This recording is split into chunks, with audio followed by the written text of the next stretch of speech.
Buen día, muchachos.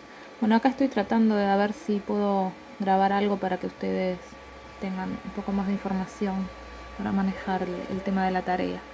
Ahí lo que estoy haciendo es enfocando la pantalla de la compu con la actividad que les mandé en la plataforma Crea.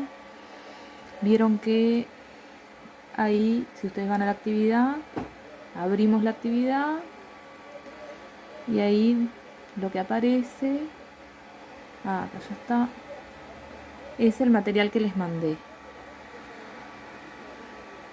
Lo primero que van a ver en el material es este texto, que yo lo tengo acá impreso. Lo tengo todo subrayado, a mí se me hace más fácil trabajar así, en papel, pero bueno, cada uno trabaja de la manera que está más acostumbrado y quiere. Entonces en este texto, ¿qué vamos a encontrar? Ese texto es lo que yo tengo acá. ¿Qué vamos a encontrar en este texto? Lo primero que tenemos que hacer es leerlo.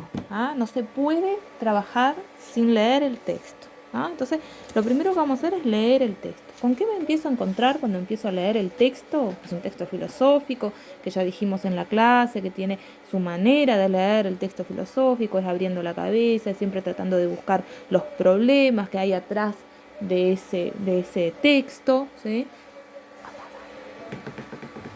Entonces, bien, este texto que tenemos acá? Bueno, es un texto creado por mí, lo escribí yo, pensando en la filosofía en la educación, pensando en la utilidad de la filosofía en la educación. Entonces, bien, ¿para qué sirve la filosofía en la educación? Esa es la pregunta clave, que es la pregunta última que les hago en la tarea. Ya vamos a llegar ahí. Pero bien, entonces, como profesora de filosofía en varios sistemas educativos, estoy leyendo, siempre me ha movido el pensar las diferencias de la enseñanza de la filosofía. O sea, que siempre se enseña de manera muy distinta la filosofía en los cursos que se dan de filosofía. Cada profesor tiene su manera de enseñar filosofía, elegir temas, bueno, en fin. Entonces, eso era un problema que yo me planteo, ¿no? Pero bien, el problema de fondo es pensar en la importancia de la filosofía en la educación. Para mí la filosofía es esencial en la educación, por eso pone ahí, esencial. ¿Por qué es esencial? Y bueno, porque la filosofía de alguna manera trata de volcar la atención y el pensamiento hacia el problema de lo humano, de cómo somos seres humanos, de pensar la humanidad. Y bueno, y la humanidad necesita de la educación y la educación necesita hacer pensar al ser humano como ser humano. Bueno, en fin, en este análisis reconozco que la enseñanza, eso no está subrayado, ¿ven? Ustedes pueden hacer una lectura así, ir marcando las cosas que son más importantes, las cosas que les van a servir para responder las preguntas que les mando en las tareas. Entonces por acá dice, tenemos que salir de nuestra propia endogamia para cambiar nuestra manera de pensar y de sentir la educación, vivirla con sus diferencias, no estructurarnos en un modo de enseñar aprendido en nuestra formación y luego en el ejercicio de la práctica, no tener en cuenta las peculiaridades, las diferencias, nuestros encuentros con las multiplicidades. O sea, ¿para qué me sirve la filosofía? Entre otras cosas, me sirve para poder deconstruir, que ya estuvimos hablando del significado de la palabra deconstruir, para poder deconstruir esas estructuras que siempre están siendo formadas y que nos están dando siempre de cómo hacer las cosas, cómo enseñar, qué plantear. Bueno, siempre hay unas estructuras que son dadas y bueno, y la filosofía lo que tiene que tratar de hacer es poder replantearse esas estructuras, poder repensar esas estructuras, poder deconstruir si es necesario esas estructuras y bueno, y para eso sirve la filosofía y eso es lo que trata de poder lograr un curso de filosofía, que todo estudiante entienda que puede deconstruirse estructuras que son dadas. Bueno, una educación adoctrinadora y manipuladora mantiene a las personas en la incapacidad de ser autónomas. ¿sí? O sea, el problema de la autonomía, de generar seres autónomos son seres que piensan por sí mismos, ¿no? Autónomos, así se divide el término, autónomos, o sea, crear mis propias normas. O sea, la finalidad de formar estudiantes con mentalidad crítica, con autonomía, con libertad de pensamiento, seres autónomos, ahí está la filosofía por detrás, para tratar de lograr todo eso, ¿sí? Que no sea una educación adoctrinadora, ¿sí? Que no sea una educación que manipule, que adoctrine, que discipline solamente personas como el sistema quiere que sean, sino más bien formar personas autónomas para que entiendan el mundo en el que viven y así poder formarse a sí mismos. Bueno, una educación adoctrinadora y manipuladora mantiene a las personas en la incapacidad de ser autónomas. Y en última instancia, la pregunta sobre cuáles son las necesidades verdaderas y falsas y cada singularidad de la diversidad solo puede ser resuelta por los mismos individuos, siempre y cuando tengan libertad para dar su propia respuesta. O sea, los problemas que se van generando en el mundo, en mi vida, en el mundo que me rodea, las decisiones que tengo que tomar, solamente las voy a poder tomar si tengo libertad para dar respuesta a esas preguntas. Y la libertad no es algo tampoco que te lo den, sino es algo que tenés que ir ensayando, tenés que ir creándote un ser libre. Y en eso también la enseñanza de la filosofía está por detrás de eso, de formar seres libres. En este caso, como docente, siento la necesidad de ejercer mi libertad para reconocer esas diferencias y brindar lo que mejor ayude a construir a cada individualidad de la forma más autónoma posible. Autonomía para decidir. Habitualmente se presenta el adoctrinamiento como un buen modo de vida y la consecuencia es el pensamiento y la conducta unidimensional. El totalitarismo democrático del sistema tradicional social educativo, la unidimensionalidad y la limitación del pensamiento, en consecuencia la miseria mental. A ver, ¿qué tiene esto? ¿Qué es lo que pasa acá? Bueno, ¿con qué objetivo enseñamos? ¿Con qué objetivo educamos? Bueno, por un lado está la educación que es sumamente tradicional, adoctrinadora, que pretende formar individuos estructurados dentro de la estructura creada por el sistema, y formar individuos que sigan esa estructura adiestrados para poder seguir esas estructuras y ser eficientes, ser necesarios, útiles para el sistema. Eso por un lado, una forma de enseñar es esa. Enseño para crear individuos que sean estructurados dentro de la estructura creada. O también puedo educar para que el individuo piense autónomamente esas estructuras. Apuntes que hago en los papeles.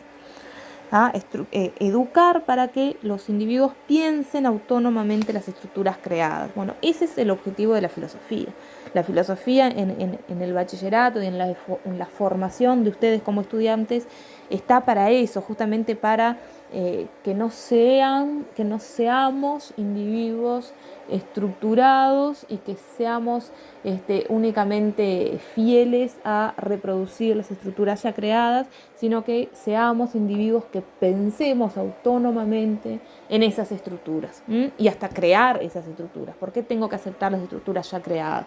Bueno, no, las tengo que pensar, las tengo que razonar, las tengo que criticar, ¿sí? Las tengo que cuestionar, las tengo que reflexionar y bueno, y después veo si las sigo, si las cambio, si las remodelo, veo qué es lo que me sirve más, veo qué es lo que le sirve más al mundo, pero yo no puedo hacer todo ese pensamiento, no puedo razonar todos esos problemas si no tengo despierta una mentalidad crítica.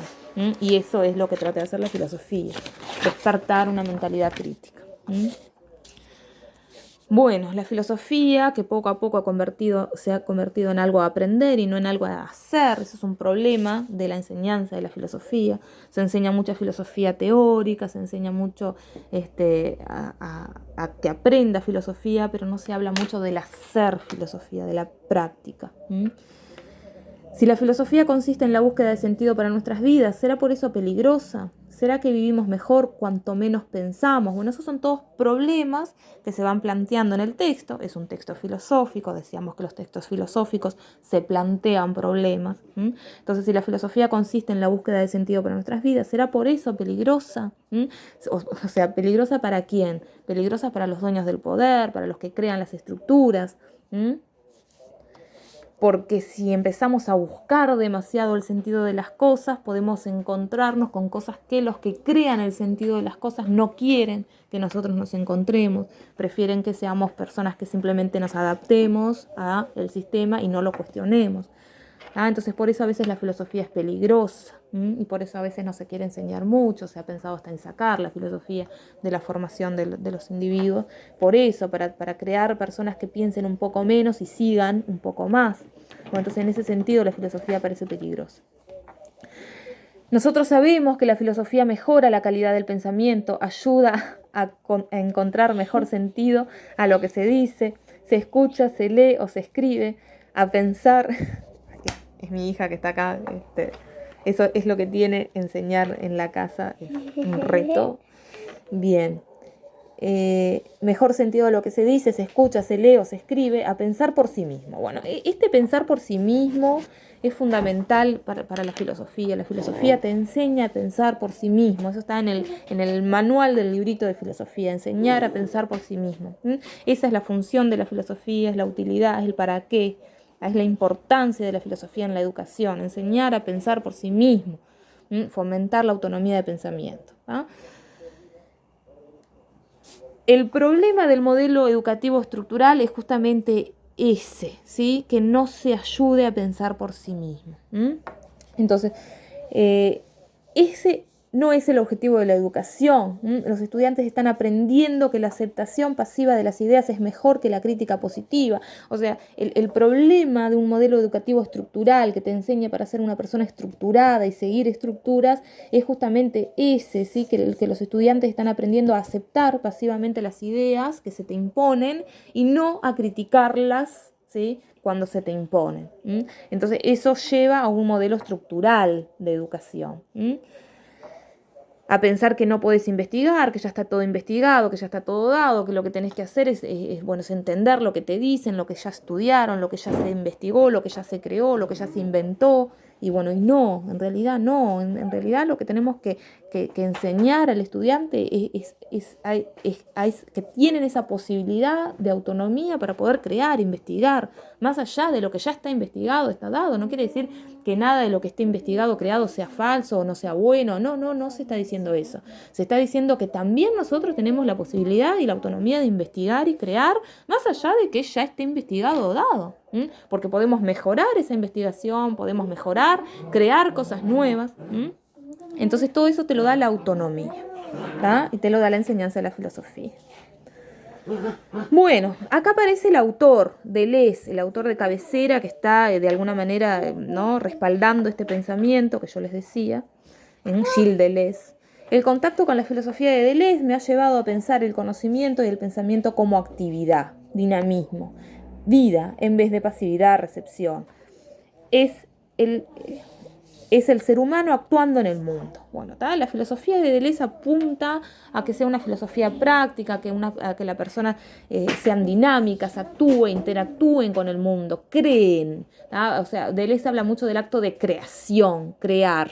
Y para crear no podés ser pasivo ante el mundo, tenés que ser activo. Y la filosofía propone eso, propone una actividad de pensamiento. Deleuze muestra esa preocupación por la cuestión del pensamiento. ¿Qué significa pensar? Pensar por fuera de la representación. Esto es complicado, o sea, no es así nomás, es toda una estructura de filosófica que hay acá atrás. O sea, pensar por fuera de la representación, en el sentido de que la costumbre es pensar en representación de las cosas. O sea, las palabras representan imágenes, o sea, el lenguaje representa al mundo. Pero bueno, en fin, esto es un tema más profundo que no lo vamos a tocar acá, no era el objetivo, ¿sí?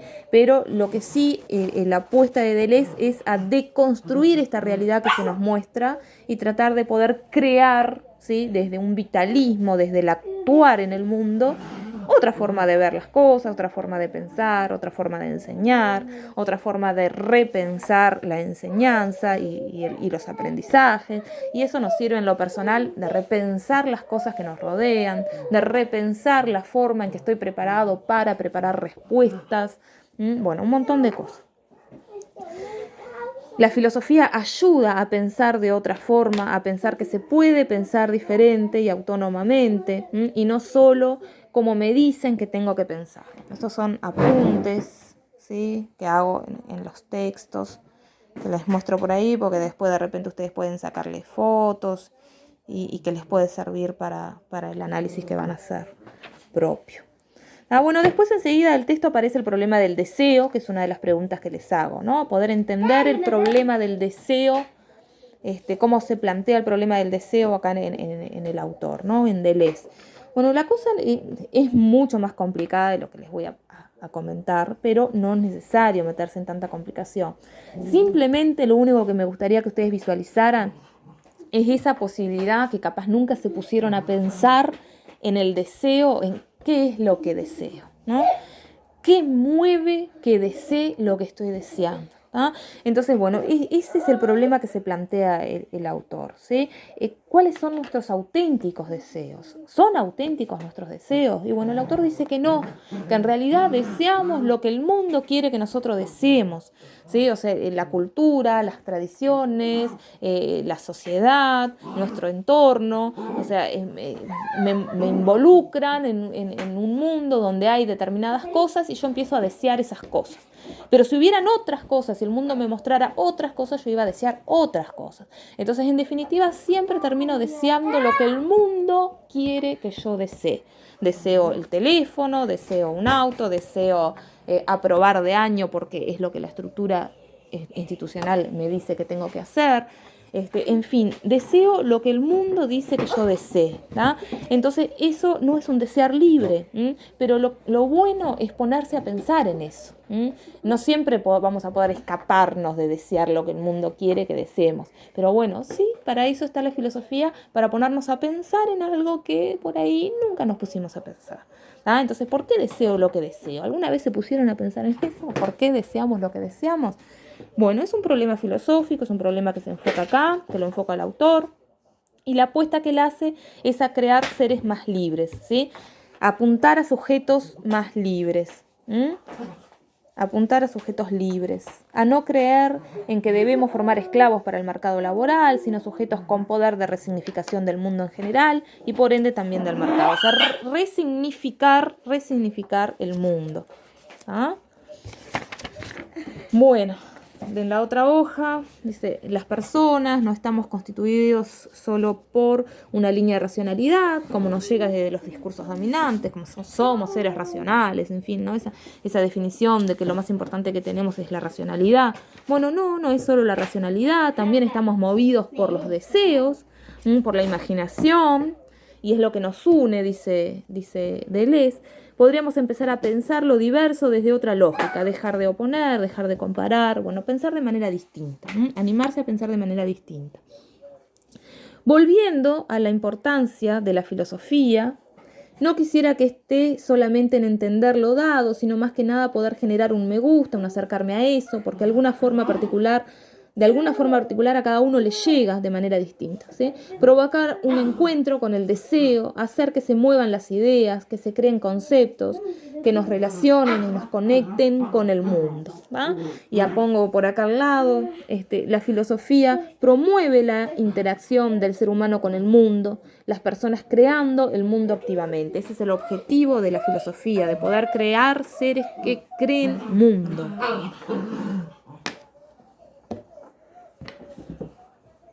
Esto es hacer filosofía, la filosofía mueve, filosofía pop, no es para entendidos, sino que cualquiera puede acercarse a la filosofía. Y aquí el aporte de Deleuze es muy valioso si logramos construir algo de su filosofía en las aulas, por ejemplo, deconstrucción del deseo. Tradicionalmente se entiende que se desea aquello que no se tiene, eso es lo que por lo general se piensa del deseo, ¿no? Deseas aquello que no tenés y por eso lo deseas, porque si lo tenés, no lo deseas. Eso es lo que tradicionalmente se entiende por el deseo. Desear aquello que carecemos, que no tenemos. También se considera que desear es fácil, que lo difícil es conseguir lo que se desea. Y además hay toda una moralización en torno a los deseos, hay deseos buenos, deseos malos, todo eso impuesto por la sociedad, por la cultura, por esa sociedad racional que nos hace, ¿no? Bueno, esa interpretación es la que Deleuze dice que no es. O sea, Deleuze dice el deseo no es eso, el deseo no es lo que carecemos y que por eso deseamos. Deconstruye el concepto de deseo. Dice, esta es la interpretación sobre el deseo que Deleuze no está de acuerdo, intenta deconstruir, intenta romper con el sentido común de lo que es el deseo. El deseo es producción, dice Deleuze, es creación. Yo no deseo pasivamente lo que no tengo, sino que al desear creo. El deseo es producción, yo produzco lo que deseo. El deseo discurre por una disposición de objetos, bueno, en fin. Por eso, en realidad, desear una cosa es desear un mundo. Por eso es difícil desear. Lo difícil es desear, dice Deleuze, no es conseguir lo que deseas, como dice la tradición, sino que lo difícil es desear, porque desear es crear mundo, y crear mundo no es fácil. Hay que ser libre, hay que ser autónomo, hay que ser crítico para poder crear mundo. Entonces, esto nos obliga a pensar si un deseo es auténtico o en realidad es impuesto. Ese es el problema que se plantea en torno al deseo, que es lo que yo quiero que ustedes piensen. Pónganse a pensar. ¿Qué es lo que estoy deseando? ¿Qué es lo que deseo ahora? ¿Qué es lo que deseé ayer? Bueno, ¿y eso que deseé? ¿Es un deseo auténtico o es un deseo impuesto? Deseo lo que me proponen los otros, por ejemplo, un celular, de los más actualizados, o el auto. En estos días es fundamental tener una conciencia crítica. O sea, la filosofía ayuda a tener conciencia crítica. ¿Cómo hacer para tener deseos auténticos? La respuesta que nos ofrece Deleuze no es para nada sencilla de entender. El autor nos dice que debemos liberarnos del lenguaje del ser. Bueno, esto es más complicado, no importa. Esto implica que deseo lo que desea una mujer, profesora, clase media, madre. Esto lo pensé desde mi situación, desde mi subjetividad. Todo lo que nos conforma, ¿sí? Deseo lo que el mundo quiere que yo desee. El mundo quiere que yo como profesora desee esto, que yo como madre desee aquello, ¿sí? Que yo como persona de clase media desee esto. Entonces yo deseo lo que el mundo quiere que yo desee.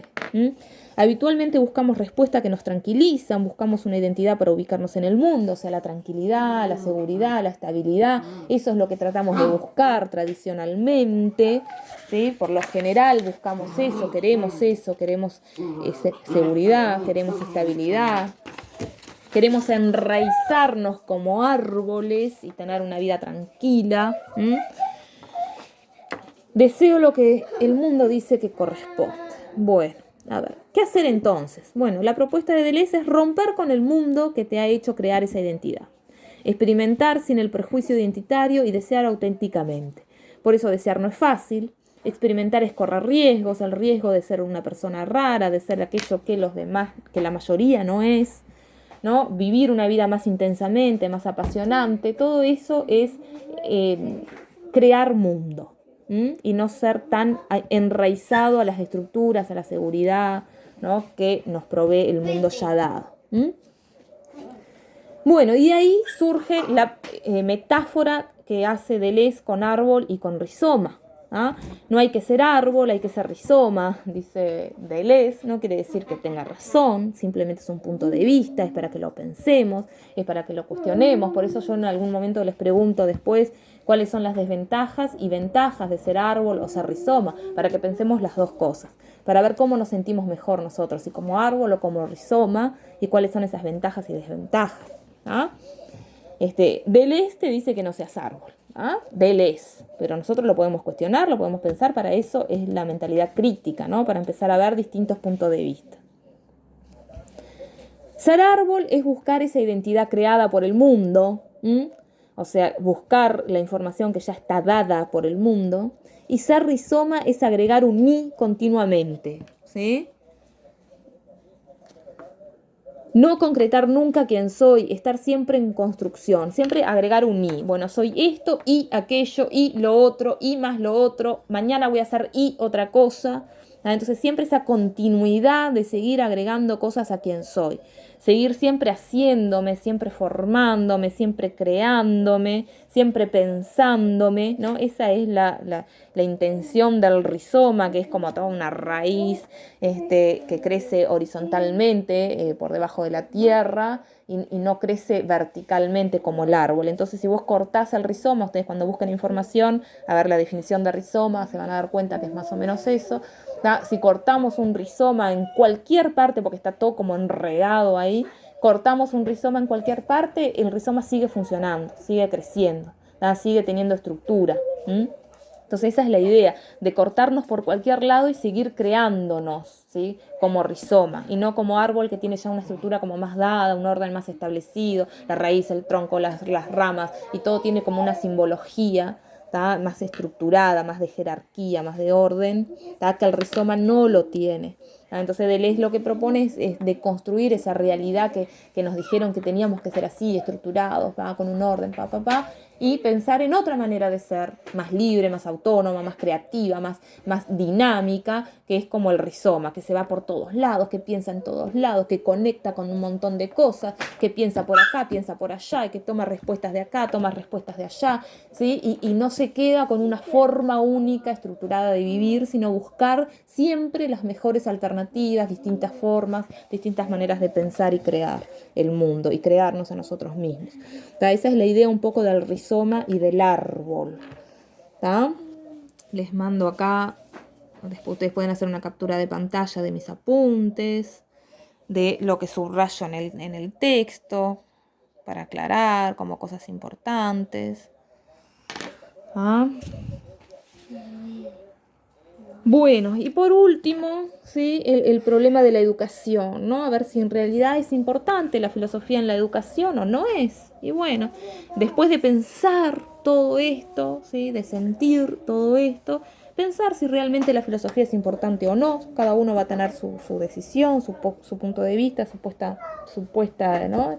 de partida. Lo que sí, por supuesto, para el autor y para todos los que estamos en el mundo de la filosofía, por supuesto que te vamos a decir que sí, que la filosofía es importante y te lo vamos a argumentar de esta forma, ¿no? Para poder crear mentes, personalidades, pensamientos libres, autónomos, críticos, reflexivos, para que podamos crear mundo en vez de seguir mundos creados por los demás. Después vamos a seguir trabajando en esta línea, yo les voy a presentar otra tarea con otro autor, que también vamos a seguir pensando más o menos en esta línea, ¿no? En el apoyo al pensamiento crítico fomentado por la filosofía.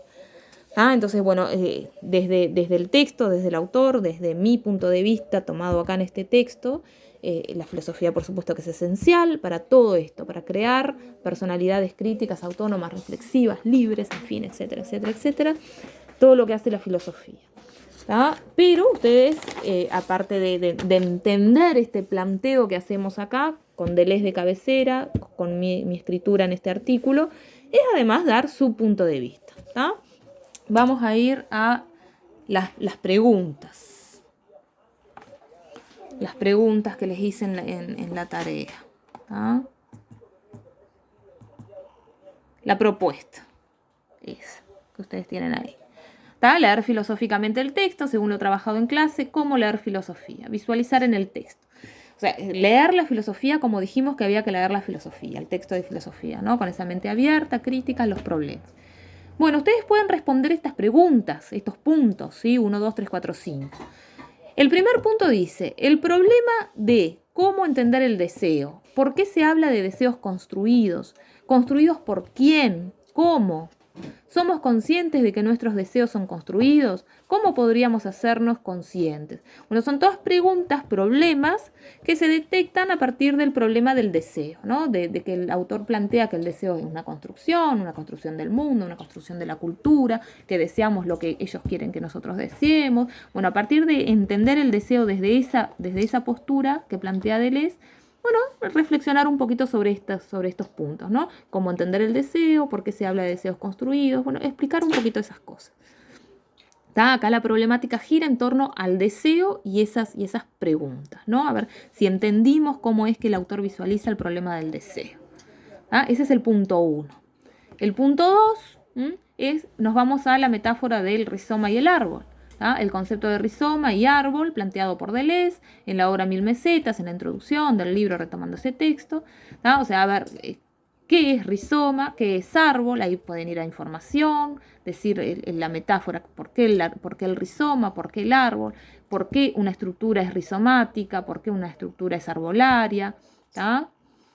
Que eso ya se relaciona con el punto 3, comparar lo que el pensador reconoce como sistema rizomático y como sistema arbolario en el pensamiento y en el accionar de las personas. Cuando una persona actúa de forma rizomática, cuando una persona actuaría de forma arbolaria, a ver si más o menos queda claro qué es ser rizoma y qué es ser árbol en el pensamiento de Deleuze.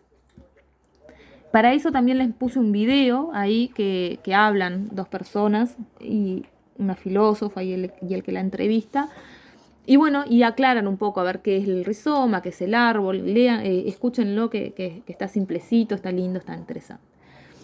El punto 4, reflexionen desde su particularidad con cuál de los dos sistemas, rizomático o arbolario, se identifican en su cotidianeidad. Piensen en lo que son habitualmente, piensen en cómo piensan, piensen en cómo actúan, si eso tiene más que ver con un sistema arbolario o si tiene más que ver con un sistema rizomático, según el pensamiento de Deleuze. ¿Y cuáles serían las ventajas y las desventajas de ser rizoma o ser árbol? Eso es una reflexión personal, totalmente libre, para pensar, para que dejen volar la imaginación de ustedes y la memoria, para poder pensarse ustedes a sí mismos en su cotidianeidad. Y el último punto, el 5, es reflexionar a partir del texto sobre la importancia de hacer filosofía. O sea, tiene que quedar claro cuál es la importancia de hacer filosofía en este texto, para mí, para el autor. ¿Por qué es importante hacer filosofía? Si es o no es importante, ¿por qué? Y después que ustedes hayan entendido qué se trabajó en este texto, o sea, si es o no importante en el texto, ¿por qué? Después que hayan entendido la postura del texto, ahí refutarla con la postura de ustedes. Si ustedes están de acuerdo, que sí es importante, o no están de acuerdo porque creen que no es importante, ¿y por qué? Siempre dar una argumentación, siempre decir el por qué, porque nada es porque sí, en filosofía todo tiene un porqué y hay que acostumbrarse a decir esto sí, esto no, porque sí o porque no. Entonces, en eso consta la tarea, no hay que darle muchas vueltas, es eso, no es tan complicado.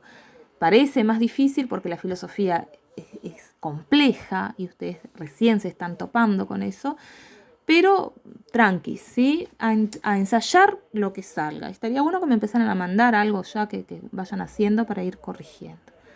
Ahí les mando aclaraciones. Y bueno, no sé qué más decirles.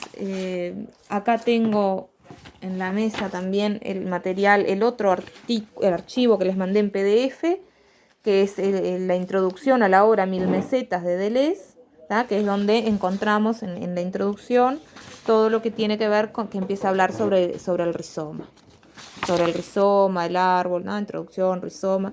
Este es el texto fuente original del autor, está complejo, hay muchas palabras raras, ustedes no están muy acostumbrados a leer filosofía, por lo tanto no se enloquezcan con esta lectura porque seguramente no van a entender y no es para que entiendan y no está mal que no entiendan.